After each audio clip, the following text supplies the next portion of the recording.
शिशुपाल। ये जब शिशुपाल प्रकट हुआ तो बुआ का ही लड़का था, 4 भुजाएं थी। तो इसके जन्म उत्सव के समय फिर श्री कृष्ण बलराम जी भी गए हुए थे। तो आचार्य ने जन्म कुंडली उस समय बांची कि महावीर होगा, ऐसा ऐसा सब वर्णन करते रहे और कहा ये उन्हीं के हाथ से मारा जाएगा जिसकी गोद में डालने पर इसकी 2 भुजाएं हट जाएंगी। तो वहां जितने आए हुए थे रिश्ते नातेदार, समाज के श्रेष्ठ श्रेष्ठ जन, सबकी गोद में शिशुपाल को, और जे भी भगवान श्री कृष्ण की गोद में डाले 2 भुजाएं गिर गई। रो करके उनकी बुआ ने कहा कि मैं भिक्षा मांगती हूं कि मेरे बालक की आपके हाथ से हत्या नहीं होनी चाहिए, तो उनका 100 अपराध क्षमा करता हूं। तो उन्होंने सोचा 100 अपराध काहे को करेगा, का 100 अपराध तक मैं इसे बिल्कुल कोई दंड नहीं दूंगा, वचन देता हूं। ये जब से तोतली वाली बोलना शुरू किया तब से भगवान को गालियां देना शुरू किया था।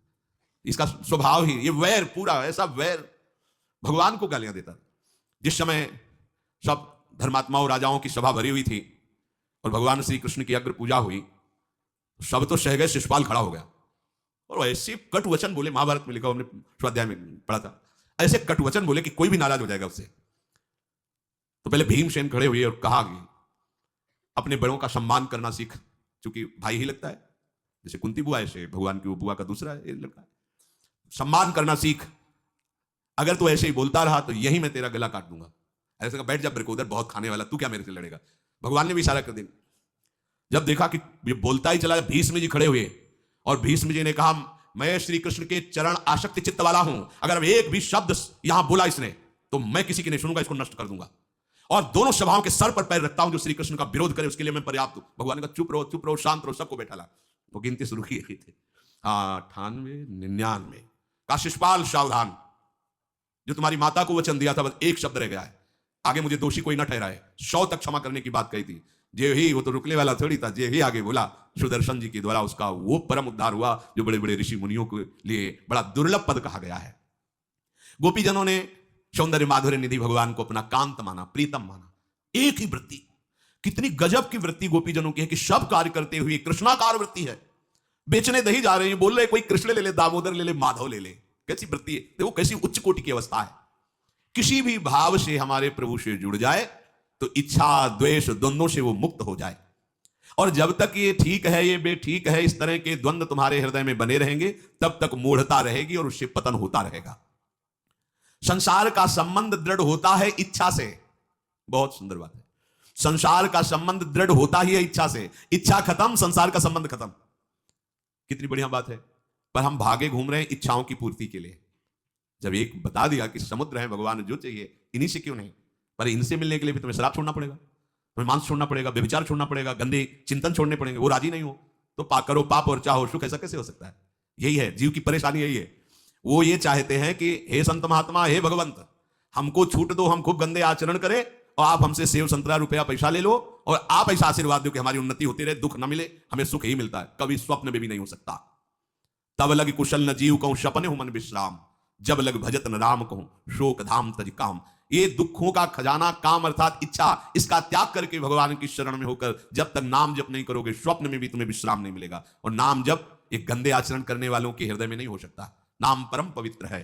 ये तभी होगा जब आपका खान पान सात्विक हो, आपका वातावरण सात्विक हो, आपका बोलना उठना बैठना सब सात्विक हो, तब नाम भगवान कृपा करेंगे आपकी जिह्वा। फिर कौन सी इच्छा रह जाएगी, कौन सी इच्छा रह जाएगी। अरे आप विश्वास कीजिए, ये जितनी इच्छाएं हैं सब स्वाप्निक हैं। जब आप सच्चा विवेक धारण करेंगे तो आपसे पूछा भी जाएगा कि जबरदस्ती केवट से कह रहे ले लो, वो कह रहे आपका चुनातन चाहिए, मोरे नहीं चाहिए। प्रहलाद जी कह रहे वरदान मांगो, हमारी आज्ञा का पालन करो, तो कह रहे हाँ आपकी आज्ञा का पालन करता हूं, हे नाथ मुझे यही वरदान दीजिए कि आपसे भी कोई इच्छा न रहे। ये वरदान मांगा कि आपसे भी कोई इच्छा। आप सोचो क्या है ऐसा भागवती का रस कि जिसको वो मिला तो भगवान से भी कह देते। और भक्तों तो बड़े विचित्र विचित्र है, वो भगवान से कहते तुम्हारी इच्छा क्या है प्यारे, बोलो हम पूर्ण करते हैं। तुम्हारी इच्छा क्या है, हमारी तो कोई इच्छा नहीं, आप बोलो आपकी इच्छा क्या है, आप क्या चाहते हो, मैं कैसे आपको रिझाऊं। ये जब कामना को लेकर के मनोवृत्ति का प्रवाह संसार की तरफ होता है, तब ये कामना ही हमें राग द्वेष में बांध देती है। जो महापुरुषों ने उपासना करके शास्त्र स्वाध्याय करके अनुभव किया है उसे ध्यान से सुनो। इच्छाओं से बचने का उपाय, इच्छा ही आपके बंधन का कारण है, इच्छा ही जन्म मरण का कारण है। इच्छाओं से बचने का उपाय, कर प्रमाद मत बनो आलसी, करो सुचारु रूप से काम, अपना काम स्वयं करने में लाज बड़प्पन तजो तमाम। पहली बात, शरीरधारी को किसी दूसरे शरीर से अपने शरीर की सेवा तब तक नहीं लेनी चाहिए जब तक बीमार ना हो जाए, असमर्थ ना हो जाए, चाहे गृहस्थ में हो चाहे विरक्त में हो। ध्यान दीजिए, आप चाहे आपकी पत्नी हो, पुत्र हो, परिवार हो, आप उनके सेवक हैं, क्योंकि वो सब प्रभु के जन हैं। इस भावना से रहोगे, कभी नाराज नहीं होगे, कभी गुस्सा नहीं आएगा, कभी झगड़ा नहीं होगा। अगर आप अपने को ये माने कि प्रभु मेरे इस रूप में आए हुए हैं, मुझे अपने कर्तव्य का पालन करना है, तो कहीं झगड़ा नहीं हो सकता।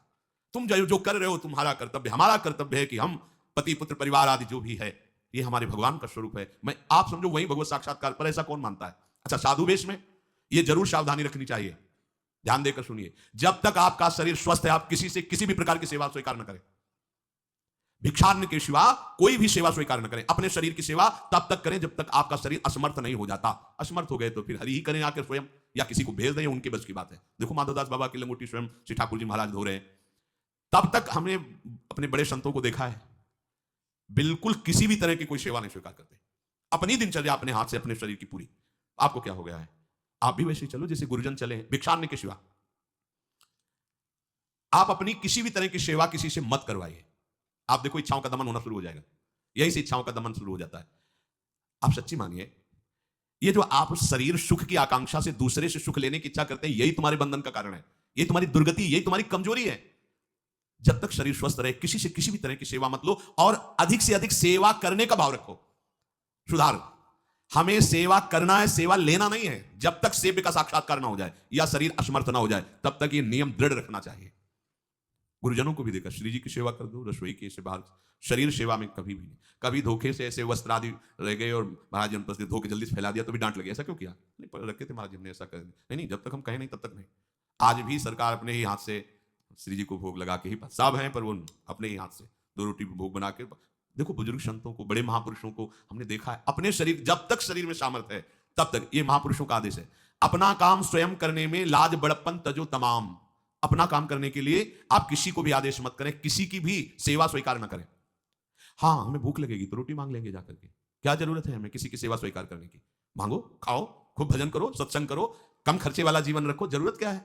जो जरूरत है गली चलते दे देंगे भगवान, विश्वास करो, गली चलते दे देंगे। विरक्त गृहस्थ धर्म पूर्वक कमाओ, जितनी आवश्यकता प्रभु दे देंगे। ऐसा कोई त्रिभुवन में नहीं जिसकी आवश्यकता की पूर्ति ना होती हो। अनावश्यक तुम्हारी मांगे जो है वही तुम्हें दुख दे रही है। आवश्यक व्यवस्था सबको भगवान दिए हुई है, अनावश्यक मांग के लिए तुम्हें फिर फंसना होगा। ये तुम्हारी अनावश्यक मांगे हैं, ये हो जाए वो हो जाए, वो जो आपको जीवन जीने के लिए जरूरी है, धर्म पालन के लिए जरूरी है, वो बिना मांगे भगवान दे रहे हैं सबको। देख लो। हाँ, आप कि भाई हमको उस परिकर में रहना है, उस कोर्ट से रहना है, वो सब वीआईपी, हमको भी उस कोर्ट का, ये मांगे हैं तुम्हारी। तुम्हारा प्रारब्ध जितना है उतना तुम्हें मिलेगा, जो आवश्यक है वो तुम्हें मिलेगा। अनावश्यक मांगे करोगे फंसोगे, अधर्म में कूदना पड़ेगा तुम्हें। हाथ पैर सब साधन प्रभु ने दिए, दया कर तुम्हें समान, फिर क्यों उनसे काम न लेते, क्यों रखते हो झूठी शान। तुम्हारी सेवा के लिए तुम्हारे पास हाथ है, तुम्हारे चरण है, तुम्हें बुद्धि दी है, दूसरे से क्यों सेवा स्वीकार करते हो? प्रभु ने दया करके उद्धार के लिए तुम्हारे पास पूरी सामग्री दे दी, उसका प्रयोग करो। तन मन दोनों का हित करता, निश्चय शारीरिक श्रम युक्त। देखो ये है, जिसने अपना परम मंगल ठाना है वो शरीर को कभी प्रमाद में नहीं रखता, चाहे गृहस्थ हो चाहे विरक्त हो। ये आलस्य प्रमाद किसी के लिए भी ठीक नहीं है। नियत समय तक सो जाओ, इसके बाद खूब मेहनत करो, चाहे गृहस्थ हो चाहे विरक्त। विरक्त हो तो खूब नाम जप, वाणी पाठ, ब्रह्मचर्य से रहना, आसनों में बैठना, हाँ सेवा करना, शारीरिक श्रम नहीं, खूब सेवा करो, धाम की सेवा करो, नालियां साफ करो, गलियां साफ करो, जो सेवाएं में इसे श्रम करो। ब्रह्मचर्य पचाने के लिए श्रम भी तो होना चाहिए। श्री जी की प्राप्ति के लिए मन वचन कर्म से श्री जी के चरणों का आश्रय लेकर के जितना आप अन्न डालते हो उतना आप इसका प्रयोग करो शरीर का। इससे ममता मत रखो, खूब धाम। पुराने संतों को देखो, सोहनी पकड़े कहां कहां तक परिक्रमा में लगा। हमने देखा है एक हरिदासी महात्मा थे, पीछे पानी घाट की तरफ उनकी छोटी सी कुटिया, किलोमीटर तक ऐसे ही सोहनी लगा रहे हैं। वृद्ध वृद्ध महात्मा सेवा करें। अपने लोग जवान महात्मा होकर, शरीर स्वस्थ होकर, बेइज्जती से अगर सोहनी पकड़ के खड़े हो जाओगे गली में तो आपको लगेगा अपनी बेइज्जती हो रही है। वाह, कितनी बड़ी इज्जत है हमारी। स्वामिनी के महल की वीथियों में सोहनी लगाने में तुम्हें बेइज्जती लग रही, और आचार्य चरण याचना कर रहे हैं। यत्किंकरी बहुशा खलुका कुवाणी नित्यं परस्य पुरुषस्य शिखंड मौले तस्या कदापि रसनिधेर वृषभानुजायात् तत्केल कुंज भवनांगण मार्जनीश्याम। लाडली जो ऐसी कृपा करो कि आपके वृंदावन धाम में कहीं सोहनी लगाने वाली, पोछा लगाने वाली मैं बन जाऊं। मांग रहे हैं। एक से कहा भैया चाहे जितना बुरा प्रारब्ध हो, यहां जो भगत आते हैं उनके जूते साफ कर दिया करो, प्रारब्ध खत्म हो जाएगा। भाई आप समझो ये वो दवा है जो बेजोड़ है, इसे कोई काट नहीं सकता। अच्छा अगर ऐसे ना समझो तो हम आपको समझा रहे हैं। गुरुद्वारे में चले जाओ, चाहे जितना बड़ा अधिकारी हो, सबसे पहली जोरी सेवा यही होती है, पादुका की सेवा करो। समझ में नहीं आ रहा तुम्हें? अरे जिसे हम हंसते हंसते कह रहे हैं वही तुम्हारे बंधन काटने का कारण बन जाए, यदि मान लो बात। पर वो हम जूता साफ करेंगे नहीं। मन से हम कितने गंदे हैं ये हम नहीं देख पा रहे हैं। वो तो बाहर वृंदावन की रजन में पादुका में लगी, छोटी मोटी बात नहीं है। पादुका जो रखी है ये बंद नहीं है, आप इनको ऐसे साधारण जूते मत समझना, ये रज में चलते। एक दिन एक ब्रजवासिनी माई रोटी रखे, उसके ऊपर पादुका रखे, एक हाथ में लाला लिए और एक हाथ में जल का ऐसे लिए, उनका अभ्यास ऐसा। अब पादुका पहन के चलने में परेशानी होती थी, तो कोई एक संत थे और बाहर से आए हुए थे, वो हंस दिए हैं, कैसे बावरी रोटी के ऊपर जूता लगा। ऐसे मतलब कितने साल हो गए ब्रजवास करते हुए, वह कई वर्ष हो गए। अरे वो जूती नहीं है जो साधारण जूती है, वृंदावन बरसाने की रज लगी हुई इसमें, ये रज लगी हुई है, तुझे रज नहीं दिखाई दे रही, जूती दिखाई दे, क्या ब्रजवास कर रहा है, डांट के चल दी। ये समझो, हम कहें कि जूती साफ करो तो हम जूती साफ करेंगे, और ये है कौन सी जूती साफ में, क्या रज है। वृंदावन बरसाने सब जगह घूमते रहते हैं ये महाभागवत जन। अगर इनकी ये गृहस्थ विरक्त मत देखो, सब लाडली जी के लाडले हैं जो यहाँ आए हुए हैं, अगर हम उनकी पादुका साफ करेंगे तो हमारा हृदय साफ हो जाएगा। पर कोई मानता कहाँ है। अपनी सेवा स्वयं करो और दूसरे की सेवा मिल जाए तो जैसे लोभी आदमी के सामने धन फेंक दे तो कैसे भागता है, ऐसे आपको होड़ लगनी चाहिए कि ये आदमी इतना न कर पाए जितना हम सेवा करें। परमार्थ में शरीर पोषण नहीं, परमार्थ में शरीर की धज्जियां उड़ानी है, अहंकार की, देहाभिमान की। राखे अपने को सदा भगवत सुमिरन लीन, सुने न जग के दोष गुण, करे न चित मलिन। सदैव अपने को ये देखता रहे कि प्रभु का सुमिरन चल रहा है कि नहीं अंदर। ये बहुत बड़े काहे की परेशानी, हम तो यही समझ नहीं पा रहे कि इतनी झंझटें लेकर कैसे घूम रहे लोग। अगर हृदय में राधा राधा चल रहा है, आप व्यापार कर रहे हो, नौकरी कर रहे हो, गृहस्थ हो, विरक्त हो, जो भी, अब आपको चिंता क्या होनी चाहिए। देखो ना, थोड़े दिन ऐसे चल के देखो, हर कार्य बहुत अच्छा होता है जब भगवत सुमिरन पूर्वक आप एकाग्रता पूर्वक कार्य करें, हर कार्य में आपको आनंद आएगा। पर वो तो शरीर पोशी, जैसे आग जलने में फफोला पड़ जाता है ना, उसको बहुत संभाल के रखते हैं, ऐसे देहाभिमानी साधक भी होते हैं। कोई कोई इतना शरीर को सजा के इतना संभाल के कि लगता है यही भगवत प्राप्ति है इनकी, कि इनके शरीर बिल्कुल ऐसे नहीं। नहीं, संतों ने देखो ना कैसे अपने शरीर के राग का त्याग किया है, गुरुजनों की आज्ञा में तत्पर होकर धज्जियां उड़ा दी देहाभिमान की, तब उनको परम पद प्राप्त हुआ है। अपने शरीर का राग रखने वाला परमार्थ में कैसे चल सकता है। कब तक फंसे रहोगे विषयासक्ति वासना में हो दीन, अरे कब तक मन में भरे रखोगे दुर्विचार दुर्भाव मलिन। जिन भोगों के लिए हो रहे तुम लालायित सुखमय जान, यही घोर दुख उपजाएंगे, बढ़ जाएगा अज्ञान। इसलिए छोड़ो सब आशा ममता आसक्ति कामना मद अभिमान, एकमात्र शरणागत होकर भजो निरंतर राधे श्याम। प्रभु की आसक्ति हृदय में धारण करो, यही समझ में नहीं आता। चले हो राग त्यागने के लिए, पोषण कर रहे हो शरीर राग का, कैसे बात बने। चलो कोई विषय संसारी है तो लगता है अभी बेचारा है, आप लोग बेचारों की लाइन में थोड़ी हो, आप लोग बेचारों की लाइन में नहीं हो। आप जितने भी चाहे गृहस्थ हो चाहे विरक्त हो, धाम आ गए हो, दीक्षा ले ली है, शास्त्र स्वाध्याय करते हो, सत्संग, आप बेचारे हो, आप भगवत पार्षद हो, पर आप अपने स्वरूप को समझो, ये अंदर की बातें सुधारो। आगे कह रहे हैं कि सुने न जग के दोष गुण, करे न चित्त मलिन। अपने भगवत चिंतन में मगन रहो। कोई तुम्हें यदि किसी की निंदा आदि सुनाने लगे तो उसे मत सुनो। पूछे कछु कछुए कहे, को आए के पास, सुनिले कछु बोले नहीं, सब ते रहे उदास। पर निंदा पर दोष के कथन सुनन में लोग, जो आनंद अनुभव करें तो लहे नरक के भोग। तुम्हारे पास आकर कोई तुम्हें दूसरे की निंदा सुना रहा है और अगर तुम्हें हर्ष हो रहा है, कैसी बात, कोई नामदाता सदगुरु की निंदा करे, तुम सुन लिए, कैसे तुम्हारे इस पाप का प्रायश्चित होगा। सुनने और कहने वाले दोनों को एक ही दंड मिलता है बराबर। तुम अपने गुरुदेव की निंदा सुन ली, तुम अपने आराध्य देव की अवहेलना की बात सुन ली। उपासना नहीं है, कहीं देहाभिमान है कि हम तो गुरु से श्रेष्ठ है ना, गुरु जी की निंदा होती हमारी वंदना हो रही, परिणाम में लड्डू मिलेगा, खा लेना, परिणाम पक्का। पर निंदा के कीते आवत नहीं कछु हाथ, मूरख पर्वत पाप को ले चल अपने साथ। वैष्णव निंदा, भक्त निंदा, गुरु निंदा, ये तो बहुत ही भयानक है। भक्त निंदा अति बुरी भूल करे जिन कोय, किए सुकृत बहु जन्म के क्षण में डारे खोए। कह रहे जो दूसरे की निंदा सुनने में आनंद का अनुभव करता है उसको भोग मिलेगा, काहे का, बोले नरक का भोग मिलेगा। इसलिए जो तुम्हें ऐसी बातें सुनाने के लिए उत्साहित हो उनसे उदासीन रहो, अर्थात उनसे कोई परिचय नहीं, कोई अपनापन नहीं। हाथ जोड़कर कह दे कि आज तो आप कृपा करके आ गए हो, आगे कृपा करके कभी मत आना। नहीं, आज हम आपका स्वागत नहीं कर रहे, आगे स्वागत करेंगे तो आप सह नहीं पाओगे, इसलिए आप कृपा करके आगे मत आना। हम आपके पास गए नहीं, आप आकर हमारे गुरु की, हमारे इष्ट की अवहेलना की बात करोगे तो आज क्षमा करते चले जाइए, दोबारा मत आना। चाहे कोई भी हो, तुम्हारी निष्ठा में इतनी ताकत है वो झुक जाएगा, उसकी सामर्थ्य नहीं कि वो आगे आ जाए। अगर हमारे कोई इष्ट की, आचार्य की या किसी भी नाम जापक की कोई निंदा करता है, हम सुनते हैं और उसे सुख मानते हैं, तो कह रहे हैं उसको नरक का भोग मिलेगा। नहीं, हमें जिस मार्ग में चलना है, हमें अपने आराध्य देव की प्रति प्रीति प्राप्त करनी है, और प्रीति प्राप्त होती कोई भी रामकृष्ण हरि शिव बोले, सबके चरणों में हमारा नमन है, सबकी चरण धूल हमारे माथे पे। निंदा करना, अरे सब जगह भगवान ये बात देखने के लिए तो हम चले, हम निंदा स्तुति। अगर कोई हमारा मित्र बनता है, हमारा निज जन बनता है, और हमको हरि गुरु इष्ट आदि की किसी भी तरह की कोई निंदा हमें बिल्कुल बर्दाश्त नहीं करना चाहिए और दूरी बना लेनी चाहिए, कभी उससे संभाषण नहीं करना चाहिए। कहे न अपनी बात कछु, सुने न पर की बात, एक निष्ठ प्रभु में रहे बसो सदा दिन रात।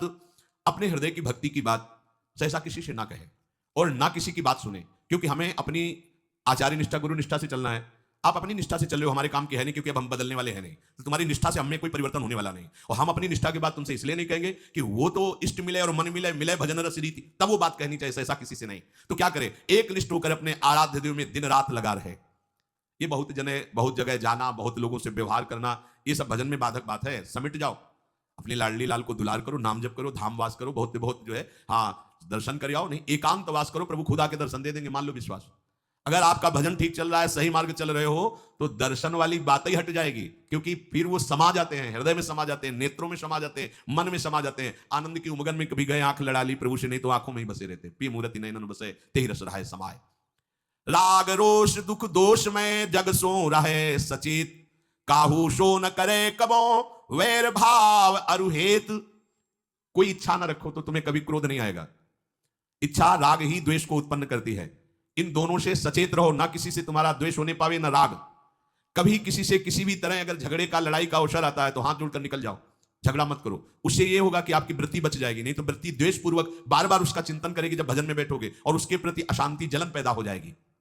सब सो न्यारो हो ही रहे पर खारो हु नहीं होए, सबकी सब कुछ सहे नीति वो प्रभु को प्यारो होए।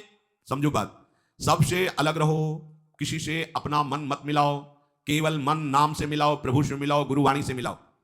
पर किसी का अपमान मत करो, किसी के लिए ऐसा कड़वा वचन मत बोलो कि उसके हृदय मंदिर में बैठे भगवान है, उसका हृदय दुखी हो जाए। सबकी सब कुछ सह लेता है जो कोई, वही प्रभु का प्यारा होता है। करे न जग चर्चा कबों रहे सदा चुपचाप, रही इंकित निज भजय प्रभुता को सेवैं आप। जो जगत की कभी भी चर्चा नहीं करता, मौन धारण करके केवल प्रभु के चिंतन में मगन रहता है, उसका भार प्रभु ले लेते हैं, उसकी सेवा आप स्वयं करते हैं। प्रभु किसी न किसी रूप में आके उनका भरण पोषण करते हैं। पै प्रभु के रस प्रेम की निर्मल गोपन बात, कहे न काहू सो कबों सहे सकल आघात। भजन में जो तुम्हें आनंद आ रहा है, जो तुम्हें स्वप्न में कोई अनुभूतियां हो रही या प्रगट में कोई अनुभूति हो रही, कभी भी किसी से भी वो बात ना कहे, क्योंकि ऐसा कहने से तुम्हारे भजन में विघ्न पड़ जाएगा। सारी की सारी बातें पचा लो। जैसे तुम गुप्त रूप से गलतियां करते हो, कभी नहीं बोलते हो, लेकिन कोई भी भागवती की अनुभूति छोटी सी भी होगी तो सभा में बोलने का मन होगा, क्योंकि उससे हमारी प्रशंसा होगी, अहंकार का पोषण होगा। बिल्कुल नहीं, भजन संबंधी कोई भी आनंद की बात, कोई भी भगवदानंद अनुभूति कभी किसी से न कहे, एकदम छुपा जाए। अगर कोई ऐसा कि हमने तो ऐसे लक्षण आप में देखे, हाँ नहीं ये तो ऐसे ही तुम्हें भास हुआ, हमारे अंदर ऐसा कुछ नहीं, कोई भी भागवतिक वृत्ति कहीं अपने में आरोपित करके प्रदर्शन का कार्य न कर दे।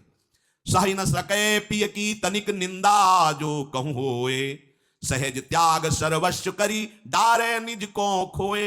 यदि अपने आराध्य देव की कोई निंदा कर रहा हो तो वहां सहन न करे। सही न सके पिय की तनिक निंदा जो कहूं होए, संत शंभु श्री पद पवादा, कही सुनी तास मर्यादा, काटी जीव तासु जो बसाई, श्रवण मुनि न चले पर आई। यदि हमारे कोई आराध्य देव गुरुदेव की निंदा कर रहा है, ताकत हो तो उसकी जबान बंद कर दे, नहीं तो कान में उंगली डाले उठ के चल दे, दोबारा उसका कभी चेहरा न देखे। भरत जी ने माता कैकेयी से कहा कि आपने हमें निमित्त बनाकर 14 वर्ष का वनवास भगवान श्री राम को दिया, इसलिए आज के बाद मैं कभी तुम्हें मां नहीं कहूंगा, पापिनी कभी तेरा मुख नहीं देखूंगा। भरत जैसे भगवान के अवतार परम पवित्र माता कैकेयी के लिए ऐसे कट वचन बोले, आज के बाद कभी मां नहीं कहूंगा, है पापिनी तेरा कभी मुख नहीं देखूंगा। ये जो हमारे इष्ट की निंदा कर दे, हमारे गुरुदेव की निंदा कर दे, हम उसे आदर देंगे, हम उसको बात सुनने के लिए बैठा लेंगे, हाँ और बाओ हमें और गंदा करो। सहज त्याग सर्वस्व करी डारे निज को खोए, अपने अपनत्व को अपने आराध्य देव में सहज समर्पित कर दे। या जग में जाके हृदय ऐसो प्रेम समाए, हरिता को अति चाव सो रखें सदा अपनाए। इस जग में जिसके हृदय में ऐसी निष्ठा होती है तो हरि उसे अपना मान करके फिर स्वयं उसका भार लेकर इस संसार में रखते हैं, अर्थात उससे वही कराते हैं जिससे जग मंगल होता है। निर्मल या प्रभु प्रेम की महिमा कही न जाए, अति प्रेमी जो श्याम को हरि ही नित्य बसाए। दुख में संतत सुख लहे, सो आवे यही बाट, नाहित क्यों रचना करे कपट नरक को ठाठ। जो निर्मल भगवत प्रेम है उसको कहा नहीं जा सकता, वो अनिर्वचनीय है। ऐसे निर्मल प्रेमी महात्मा के हृदय में श्याम सुंदर निरंतर वास करते हैं। इस निर्मल प्रेम को जिसे प्राप्त करना हो तो कमर कस ले, दुख का मार्ग है, इसमें दुख में चल करके महासुख में पहुंचा जाता है।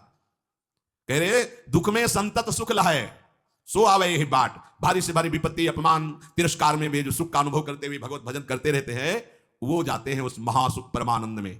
नहीं तो कह रहे ना ही तो क्यों रचना करे कपट नरक को ठाठ, फिर ये बातें बनाने से नरक ही मिलेगा, भगवत प्राप्ति नहीं होगी। इसलिए इच्छा और द्वेष का त्याग करके अपने आराध्य देव के निरंतर चिंतन में मगन रहो। भजन का फल है अपना अस्तित्व मिटा देना, कोई भी इच्छा न रह जाना। तो श्री भगवान स्वयं उसके हृदय में बैठ करके सब योगक्षेम का वाहन करते हैं। जैसे अहंकार से हम सोचते हैं हम नहीं करेंगे तो कैसे हो जाएगा, तो पूरी सृष्टि तुम्हारे करने से हो गई है क्या?